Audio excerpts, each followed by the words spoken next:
Hey everybody, this is your host A.L. Cooper and you're watching Talking Out Loud. Today we are talking out loud about pit bulls and asking, are they family friends or family foe? Now before we went to break, we were discussing basically the aggressive nature and how, Blake, you were saying that the pit bull was born to be aggressive. Yes. Why do you think so many people make them pit bulls? Well, I mean family pets, excuse me. it's a good-looking dog, and it can be a very excellent family pet. The thing about the pit bull is, I have issues with adopting out pit bulls if it's not done correctly, and the reason is because I'm a breeder. I breed giant schnauzers. I'm a breeder myself, but I do not allow anyone to receive a giant schnauzer from me if they've never had a working dog before. This is a big difference from a Labrador or a Collie or a sporting dog. This is a working dog. It has a past of protecting and herding. That means herding dogs and working dogs have a higher level of intelligence. Also have the ability to be aggressive, whether you train them to or not. So education is key. And if you're not ready for this, these dogs will take over your home. Gotcha. Okay? Now, he said there's a large population of pit bulls. Has a lot to do with, we're in a vicious circle.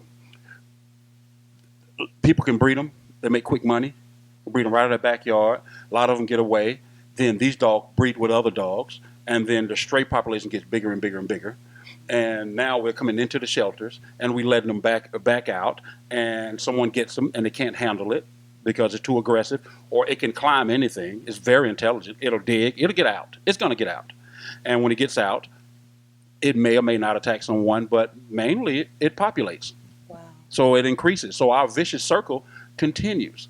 Now, if you're going to give a pit bull that you pulled in and you rehabbed it, but you're looking at a person that rehabbed this dog as an expert, they know this dog. They know this breed of dog, and they know what they're doing. They're good at what they're doing. But when Joe Blow comes in to adopt this dog, knows nothing about the breed, knows nothing about dogs. First dog they ever had, they get a pit bull. Wow. And they go home and take a bone from it. Wow. Problem. So now to the show we have Angela. Angela, welcome. Now, Angela, I know this is a very sensitive subject for you. And I know that you feel very have your stance about pit bulls. Can you tell our audience your story and why you feel the way that you feel? Well, my story goes back to, my story goes back to, I think about 2005, where I was walking out of a beauty salon in Decatur, Georgia, and a guy had a box of puppies. They were gorgeous. One of them was a pit bull. She was all white and had a khaki-colored patch over her eye and blue eyes, sky blue eyes. So her name was Sky. I brought Sky home and raised her, met another gentleman who had a pit bull. It's like, oh my gosh, they would have pretty babies. So bred her. Guess that was backyard breeding. And so she had puppies, and I kept one of the puppies. That puppy was named Kissy Face. Sky had broke into my room one day while I was gone and killed my rabbit. And they came home, and the door was first of all closed. But Sky was so smart. She was the coolest dog ever. She opened the door, so she figured out how to keep pawing at the knob, and she broke into my rabbit's cage. And I came home, and there was a trail of blood going from the door to the bedroom. And I felt that, oh, okay, well, that's weird. Then Kissy Face turned 1. They got in a huge fight one day. We were in the living room, and I was petting Kissy Face more than Sky. Sky got very upset, attacked Kissy Face, broke her leg, tore her face apart. Wow. I used mace, water, everything to break them up. Nothing broke them up. Water is what broke them up. I had to use water so they can lose their traction. I used mace, everything to break them up. They weren't letting go. And so that bothered me. Then one day, I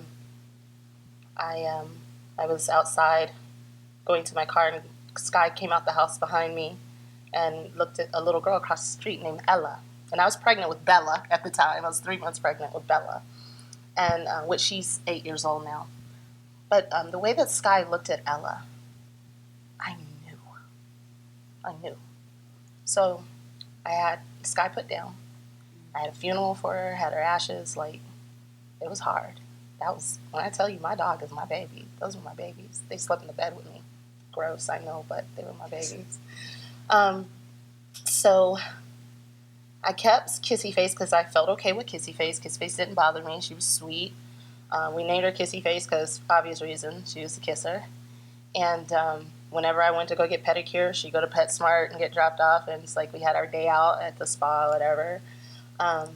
She was not friendly with other animals, but she was great with people. So my friends, they trusted her over their kids at my house. And so one day, when I tell you Kissy Face is even though Kissy Face killed my child, and I know this is hard for a lot of people to understand, Kissy Face was and still is my child. Like I had 3 kids. Kissy Face was very much my child. When I look at what happened to my son, I look at my oldest child killed my baby. I really do. Do I value human life more than a dog's life? Of course not.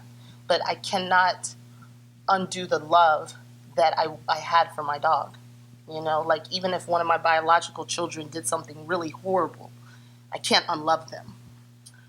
And one day I was in school, I was in Bible college, and Bo was in my office with me, and it was lunchtime, so I took him. Bo is your son? Bo is my son. Okay. I came downstairs I put him downstairs in his play area to, play, and I was getting ready to make his favorite. He liked ravioli and broccoli. And I needed to go to the bathroom, but we had a bathroom downstairs, but I needed to go upstairs for some feminine reasons. Yeah. And Kissy Face actually was upstairs in the bed. My husband wasn't home, so I always let her in the bed when he wasn't home. It's like, don't let Kissy Face in the bed. But she was like, oh, Kissy Face could get in the bed. She's the baby. So Kissy Face, while I was in the bathroom, I saw her get up and go downstairs, but nothing bothered me because, Bo was 2, and he was in his play area, TV was on, and I knew I was coming right back down to get on his lunch. I couldn't have been in the bathroom more than 2 minutes. But by the time of using the bathroom, changing, getting everything prepared, taken care of, I came downstairs to just proceed with cooking him lunch.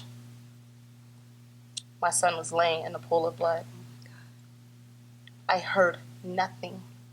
There was no music on in the house. The TV was on downstairs, but it was on Sesame Street, so it wasn't like, MTV playing or anything. And I didn't know if he was dead at that time. It was definitely fresh, but he was unconscious, and I started screaming, and it agitated her, so she started picking up, shaking him, and slinging him against the wall. And my son was nearly decapitated. It was very fast. And it reminded me of when Kissy Face and her mom got in a fight.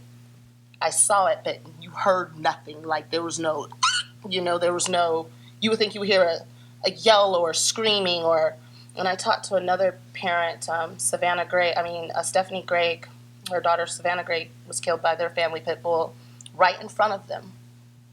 And she said Savannah didn't make a noise either, right in front of them. They just happened to see the attack as it happened, but they could not save Savannah. As far as a stance on pit bulls, I think that they are beautiful. I think they're majestic. Just like I think a tiger or a bear is beautiful. I just believe certain animals do belong in the wild.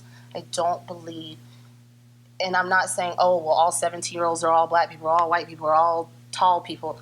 I'm saying that this breed has proven itself to be capable of doing great damage when it does strike.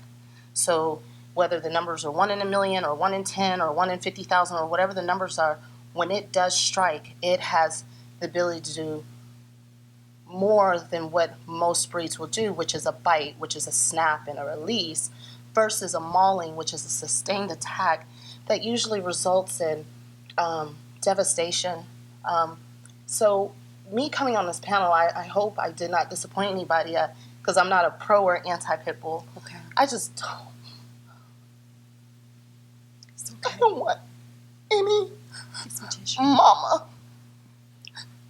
any parent, anybody to go through what I went through just because they want to say they played Russian roulette and won. Some people win, some people die.